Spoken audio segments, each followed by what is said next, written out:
meeting on the 31st of May, Dr. Mario O'Shea, the author of the report on the review of the operation of the Termination of Pregnancy Act, stated that if nothing is done, it is only a question of time before we see a repeat of Mellett versus Ireland and Whelan versus Ireland, and a future Taoiseach standing up in the Dáil to make an apology and pay a sum of money to people. Just to remind everyone, Mellett and Whelan versus Ireland were two cases taken to the United Nations human rights bodies of women affected by fatal fetal anomaly prior to repeal, who were denied access to abortion care here in Ireland. And in 2016 and 2017, the UN Human Rights Committee found that the Irish state subjected both women to cruel, inhuman and degrading treatment, discrimination and interference with their right to privacy. Dr. Mario O'Shea believes that the state continues to be in violation of its obligations in this area because the provisions of the 2018 Act are so restrictive.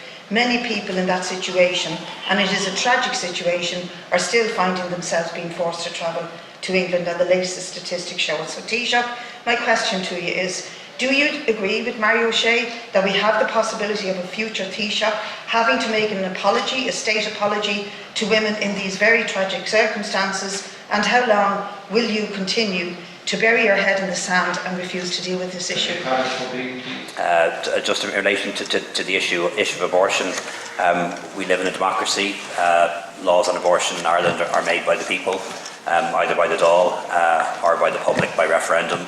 A very clear decision made in 1983, a subsequent decision made by the public in the 1990s, and I think a very clear decision made in 2018 to liberalise our laws, but with certain safeguards that were explained to the public at the time.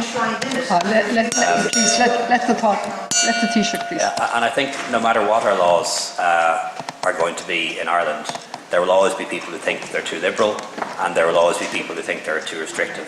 And people may decide to travel overseas to jurisdictions where the laws are more liberal. I do accept that the review is in the law. I wrote the legislation with Minister Harris and his colleagues, so I absolutely understand that the review is part of the law. There's no requirement in the law for the government to implement everything that's in the review, or for Parliament, which ultimately will decide to implement everything in the review. The purpose of review is that recommendations are made. You then study the recommendations, you decide which ones you accept, which ones you don't, and then you act from there. And that's how a review works, and that's how it's always worked. And the deputy should be aware of that.